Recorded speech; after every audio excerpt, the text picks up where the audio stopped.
Լոռու երիտասարդական սերունդ հասարակական կազմակերպության ընդլայնված նիստն է, բացի խորհրդի անդամներից մասնակցում են նաև մանկավարժներ Վանաձորի դպրոցներից։ Կազմակերպության ղեկավար Տիգրան Բադոյանը նախ խոսեց կատարված աշխատանքների մասին։ Մի քանի ամսվա պատմություն ունեցող կազմակերպությունն արդեն հասցրել է հաջողված ծրագրեր իրականացնել։ Հայաստանի երիտասարդական հիմնադրամի, Վանաձորի քաղաքապետարանի, Լոռու մարզպետարանի ու Տաշիր հիմնադրամի աջակցությամբ երիտասարդության հանգիստն է կազմակերպվել։ Լոռու մարզի բարձր առաջադիմությամբ եւ երկկողմանի ծնողազուրկ ուսանողների դրամական խրախուսանք է տրվել։ Այժմ քննարկվում եւ մինչեւ տարեվերջ կյանքի է կոչվելու մանկավարժներին նվիրված ծրագիրը։ Մենք հանդիպում ենք ունեցել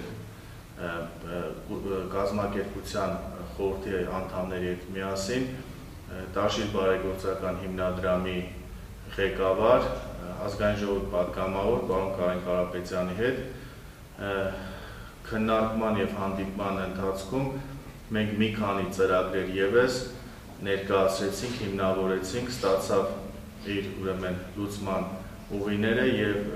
դեկտեմբեր ամսվա ընթացքում այդ ծրագրերը կյանքի կոչվեն։ Ծրագրերից մեկով նախատեսվում է երրորդյա հանգիստ կազմակերպել շուրջ 300 երիտասարդների համար։ Երկրորդ ծրագիրը հաճելի անակնկալ է կրթության եւ գիտության բնագավառների ներկայացուցիչներին, մասնավորապես մինչեւ 40 տարեկան գիտական աստիճան ունեցող գիտնականների եւ վերջին տարիներին հաջողություններով աչքի ընկած ուսուցիչներին։ Դպրոցներում կընտրվեն ուսուցիչները, կներկայացվեն նրանց անունները, Տաշիր բարեգործական հիմնադրամն էլ կգնահատի մանկավարժների վաստակը։ Լոռու երիտասարդական սերունդ կազմակերպությունը որպես ծրագիրն իրականացնող եւ կազմակերպչական հարցերով զբաղվող կողմ ծրագրի օբյեկտիվությունն ու արդյունավետությունն ապահովելու համար է հրավիրել դպրոցներից ուսուցչական կոլեկտիվների ներկայացուցիչներ։ Նրանք իրենց հերթին առաջարկություններ են ներկայացնում, որոնք կօգնեն ճիշտ կողմնորոշվել ուսուցիչների ընտրության հարցում։ Առաջարկությունները գրի են առնվում կազմակերպության ղեկավարի կողմից, ինչը կօգնի, որ արդյունքում ընտրությունը կանգ առնի արժանի թեկնածուների վրա։ Ինչպես Տիգրան Բադոյանն է ասում, կազմակերպությունն առաջնորդվում է անաչառության եւ օբյեկտիվության սկզբունքով։ Սա Տաշիր հիմնադրամի հերթական քայլն է խոստացածի համաձայն։